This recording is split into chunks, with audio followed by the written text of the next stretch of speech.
Alright, so this video is today, what's today? The 25th? The 24th. The 25th of October. And I guess it's about 2 weeks, a little less than 2 weeks into the election. And I, for one, can't wait. I just can't wait because I am over it. I'm over it. I've always been over it, like electoral politics altogether, but I just feel like each cycle, we just get worse and worse and worse, or like further away from what we actually need. Like, we don't need to have, black faces in high places just so we can feel like we can be there. Like, we really need material change of our conditions. Like, everyone I know who is black, who is a black American, no matter what job they have, no matter how much money they make, um, everyone is still feeling the crushing of our lives. Like, everyone has to work to live. There's not much room for just human development or growth or like anything. Everything is just going to work, paying bills, going to work, paying the bills. Um, and I just feel like the election, it tries to speak to that, but it doesn't really speak to that. Like, it speaks to who should be in charge, who should be the managers, who has the better vision, but that vision never comes to fruition no matter who wins, right? And it's just getting tired. I think people are getting tired. I see more and more people. Of course, there's like the extremes on both sides, but I feel like there's more and more from the people who don't participate, the people who don't usually vote, or if you do vote, you vote third party. Like, I feel like that voice is getting louder, or there's just more um, conversations in that space, because not everyone who not everyone is voting for Kamala or Trump. Like, there is probably a big majority or third, of people who are just voting, either not voting or voting their conscience and what they believe. And it's so crazy how, like, it is stigmatized, like, for you to even think outside the two-party system. Like, if you say that you support third parties, people look at you like you are wasting space, you are wasting a vote, a vote that you're supposed to vote like how you want. That's what democracy is, right? So the fact that people, like, they get so turned off, it lets me know that they take this shit very personal. Like, it's very personal, and I get it, right? Because it's how our society is being run, and that's why so many of us on the outside who are not in that, binary, that's why we feel the way we feel, because shit is not good for me. Like, shit is not good for me and a lot of people that I know, a lot of people that are in similar situations, and no one is speaking to that. And that leads me to my point. Last night I went to go see Lateefah Simon, who is running for Barbara Lee's seat here in California. And I'll say this. Her black girl accent was very authentic. Um, I say that because people say that this woman is like a protege of Kamala Harris, and you know how people say like Kamala Harris, her blackness, all this shit. But this woman definitely sounds like somebody I know. Like somebody I've heard, I've related to, something, right? Very familiar, right? Very familiar, and she spoke, for about an hour and a half, maybe, answering questions from a facilitator. And I don't know, like, they definitely gave her like a lot of space to just kind of speak her talking points, and she did. And it was very interesting. Like they had a portion where they had an option where people from the audience could submit questions, and of course, I had to submit a question. Um, my question was, well, I'll say this at first. She only was able to answer two of the submission questions because they kind of waited to the last minute to ask her, or to like to see, to ask her these unscripted questions, even though she said that she didn't know like what questions he was gonna ask her. And she probably didn't. That's why she kind of just went on and on and on, like for whatever answer. And sometimes she would even say, like, I think that answers the question, or I can't remember what your question. Like, like just because she was so like caught up in her talking points.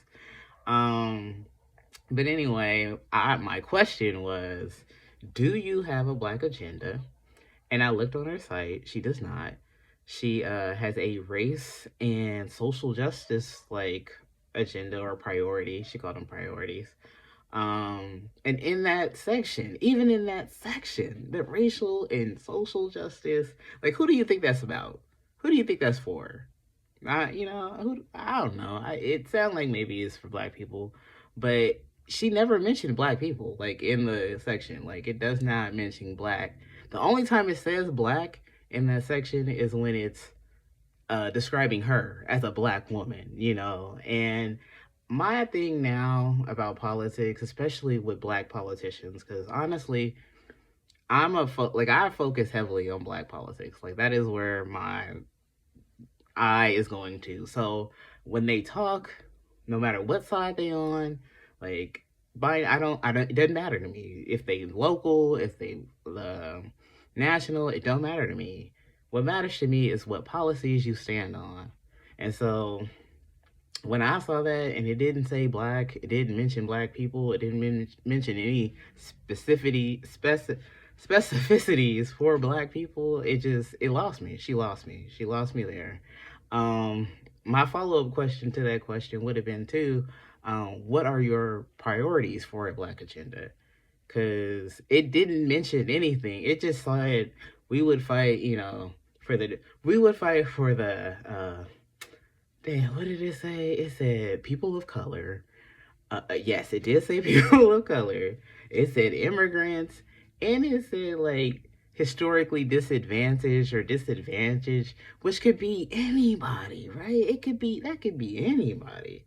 That could be anybody. So there wasn't any specificity. She did have priorities for immigrants, where she talked about in that section. She mentioned the word immigrant several times. Like she spoke about how how vulnerable they are and how important they are and everything that they deserve. And hey, maybe they do. She clearly felt that way. She put that there. And she had like a section for like LGBT that also mentioned LGBT hella times. So clearly, like she felt strongly about it, right? So I be looking at shit like that, and so that's why she did not win. I mean, she did not win me at least. And then also, she's feeling Barbara Lee's seed, and I don't really like Barbara Lee. I'm sure she's a nice woman. I'm sure she's a very beautiful woman, like to people who know her. But as a politician, I have lived here for the last 35 years of my life, and I have noticed all the changes going on. We always talking about, oh, shit is so changing, shit is so changing, shit is so changing. And not that a city shouldn't change. Like a city has to change. A city has to grow and it has to evolve. And I want that for my city. Like I want that for my city.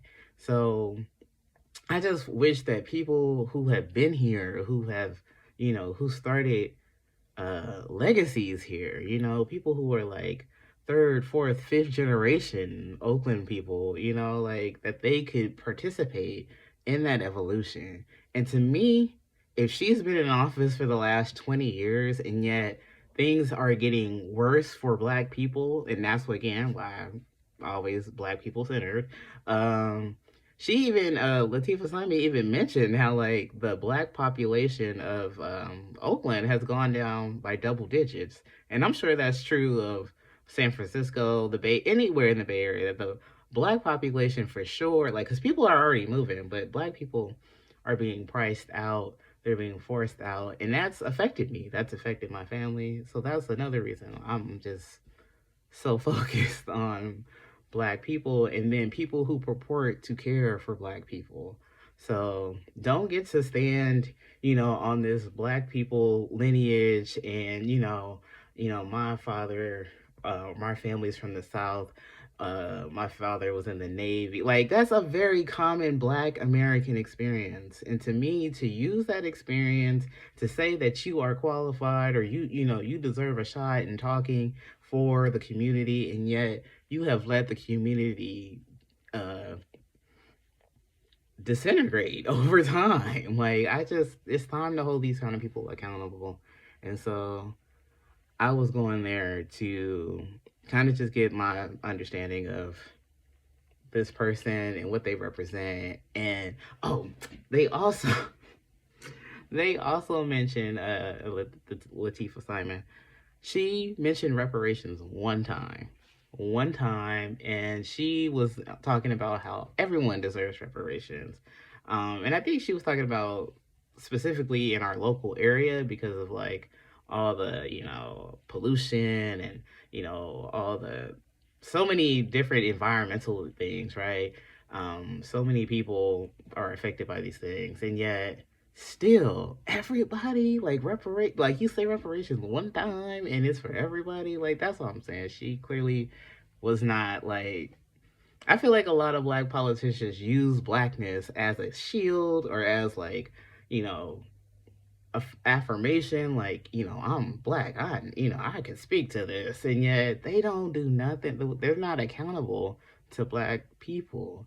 And I say this knowing black people specifically in the Democratic Party vote at a like 80 to 90 percentage like for these people. So this is your most loyal bottom bitch, the black community, and yet I think because maybe earlier, like in 60, 70 years ago, people got tired of that black stuff. People got tired of hearing black this, black that, blah blah blah blah blah. After the segregation was over, after like the voting rights, all the acts that happened in the civil rights movement, I feel like that was like America saying, okay, black people, we don't want to hear it no more. We don't want to hear no more. Y'all equal to us. It's cool. But it was not, because it never was cool. Like, it never was. Like, there was never reparations. There was never any kind of like repair from slavery. So it didn't matter that the laws was changing, or like the same plunder, the same, wealth inequalities, like the same things was still happening. Like, so I feel like nowadays black politicians, they don't want to talk about that. They just want to be the black person in the room. They just want to be the first black, the this, that. They just want to be at the table more so than they want to help the community. And yeah, I'll end it there.